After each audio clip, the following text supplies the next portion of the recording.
Hi. You're stuck in the Matrix.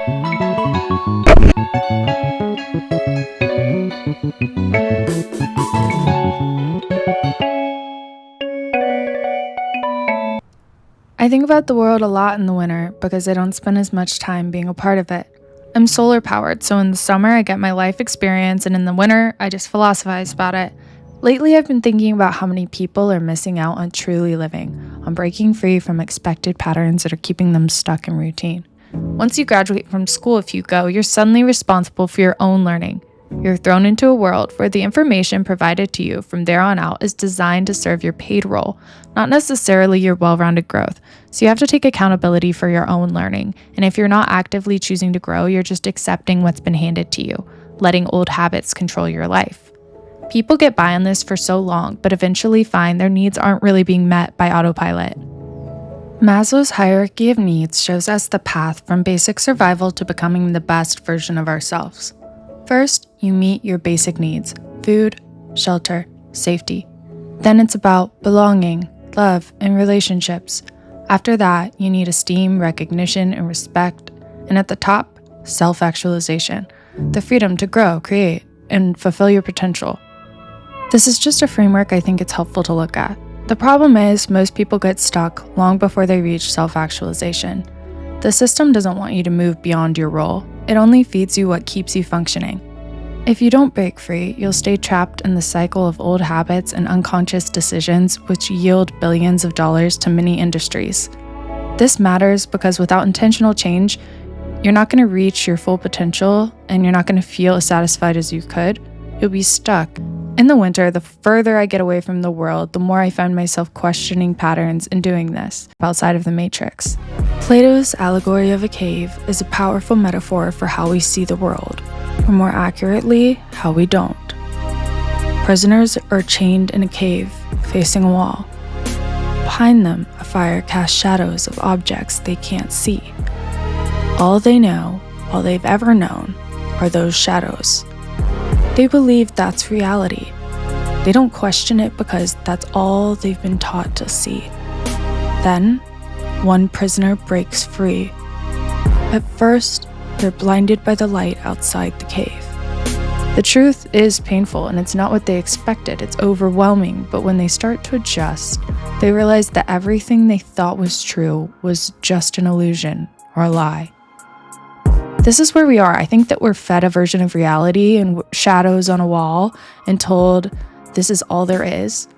The media, societal structures, what we're taught, they shape our reality. And most people don't step outside of that. And those who do are often met with resistance or disbelief. Because the moment you break free, the moment you step outside of the routine, you see the world differently. Not because the world changes, but you begin to see it for what it really is, and your eyes start to adjust to reality. The more we buy into the fake world, the more we miss out on the real one. This is exactly what we see in the Truman Show or the Matrix, characters who wake up to the truth of the world that they've been trapped in and break free from the system that's been controlling them. They discover what it means to truly live. Truman Burbank's entire world is controlled by Christoph, the puppet master, the creator of the show. His life is a lie, but it's the love he feels for Sylvia that pushes him to question everything. Truman first questions his reality when a studio light that's supposed to be part of the sun falls from the sky. It's an omen that man-made lies will not be enough to mimic love or nature or truth, real truth. Two true forces are driving Truman away from this fake world. Truman's fear of water is the system's ultimate tool to control him. Christoph, the puppet master and the showrunner of Truman Show, is planting this fear by staging the drowning of Truman's father, making him believe that the ocean is super dangerous when his dad was actually just an actor who never even died. This irrational fear keeps Truman confined as he believes venturing into the water will lead to his death. In reality, the ocean poses no threat to him, but the system uses this manufactured fear to maintain control. It's a stark reminder of how today, systems often exploit unfounded fears to keep us in line. When Truman finally faces his fear of water, sailing into the storm, that's the moment he's able to break free from the fake world. As he confronts the tempest, he embodies the spirit of adventure and courage. people seeking truth have to face fears that are used against them to find it. Films like this remind us that we are surrounded by veils of manipulation every single day. We're fed illusions, influenced by what we see, hear, and consume without even realizing it. The key takeaway is simple. People need to make intentional decisions every single day, whether it's in small choices or bigger life decisions, to reclaim control and step out of the script. In The Truman Show, Truman makes a series of small decisions that, as a result of his own curiosity, lead him to break free. The system relied on him not making these decisions to stay in line and stay controlled, but when he chooses to live authentically, that's when he finds freedom. To break free, I start with small decisions. It's not about one big dramatic change, it's about the daily decisions that you make, whether it's the food you eat, the way you dress, how you spend your time. It's about being intentional.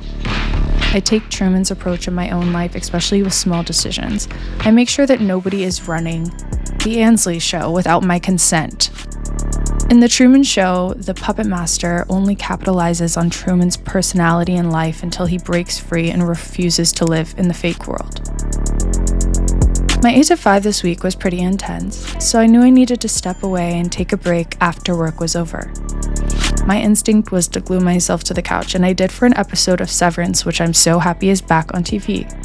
I wanted to order food and kick back, but I decided to make a different choice. I spent my time by making handmade pasta, and I'm not saying I'm better for that. I'm saying that I had more fun because I did that, and I had a more satisfying time. I used to think that making handmade pasta was something I'd experience one day in Italy, but I didn't have to wait for that moment. A couple of years ago, I decided I was going to teach myself how to do it. The small decision to make handmade pasta opened up a whole new world for me with cooking.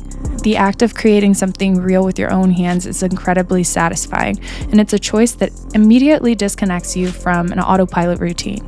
You can see and feel that it's worthwhile because you're physically doing it and reaping the benefits. Pasta is a reflection of history, art, and culture.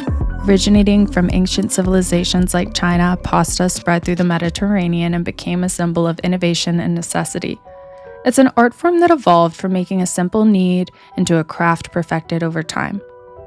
It's a practice that requires skill, patience, and attention to detail. Over the past 2 years, I've been refining my skills. While I occasionally use a machine, lately I've preferred using a mattarello, a traditional Italian rolling pin. A mattarello is a long cylindrical wooden pin that's typically around 36 inches in length. It's designed to roll out the dough evenly. The beauty of this tool lies in the ability to apply consistent pressure across the dough, creating a delicate elastic sheet ideal for shaping pasta. It's a tool that's been used in Italian kitchens by nonnas for generations, passed down through families, that symbolizes craftsmanship and tradition. I learned the most about making pasta from watching videos of Chef Evan Funk online. His approach emphasizes patience, skill, and dedication to the craft. Watching him use the mattarello helped me see how the process of pasta making is about precision and care, not just manufacturing food, but creating something from the essence of intention.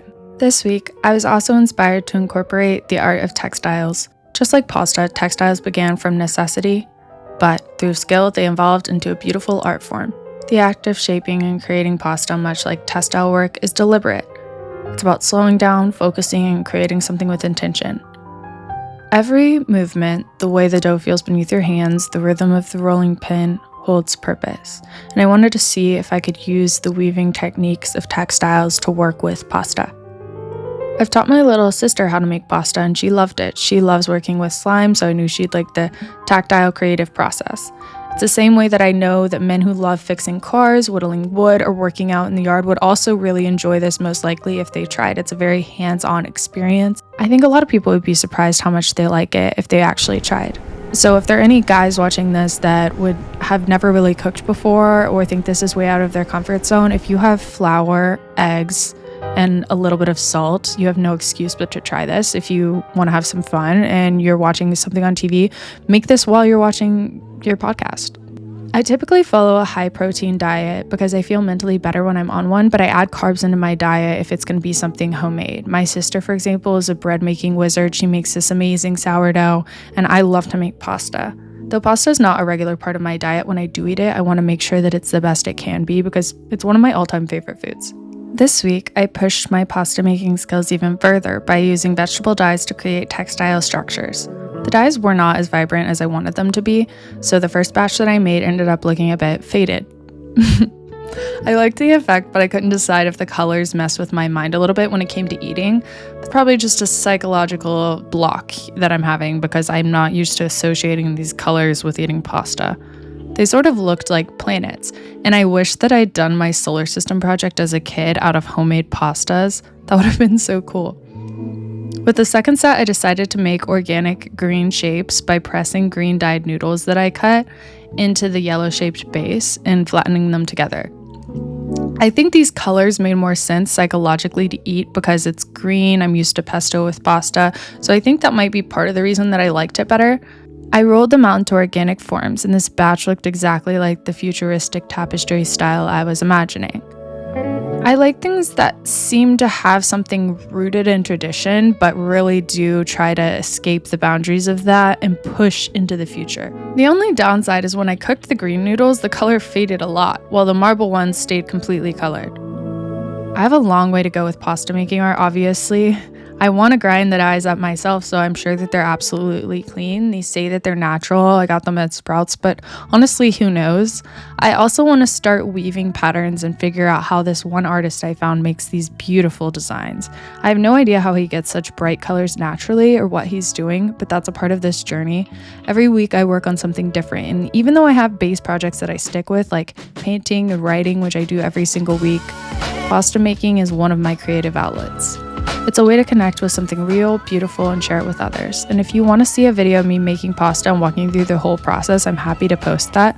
I'm definitely not great at making pasta yet, but the show isn't about being great. It's about trying and learning for deeper reasons than being great, reasons that are worth risking failure for.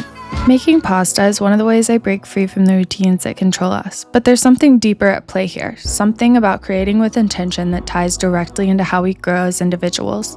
Just like we take time to make something meaningful, we need to take time for ourselves to grow in ways that are beyond just survival. Seneca got it right when he said this. It's not that we have a short time to live, but that we waste a lot of it. If you're stuck in the matrix, just reacting to life, you're wasting your time. You're letting the world dictate your pace. Break from the matrix, break from reality, do something different than what you're expected to do. Those moments are essential for reclaiming your life, your time, and your creativity. Break that routine, step out of the matrix, and if you like questioning reality and creating, hit the subscribe button.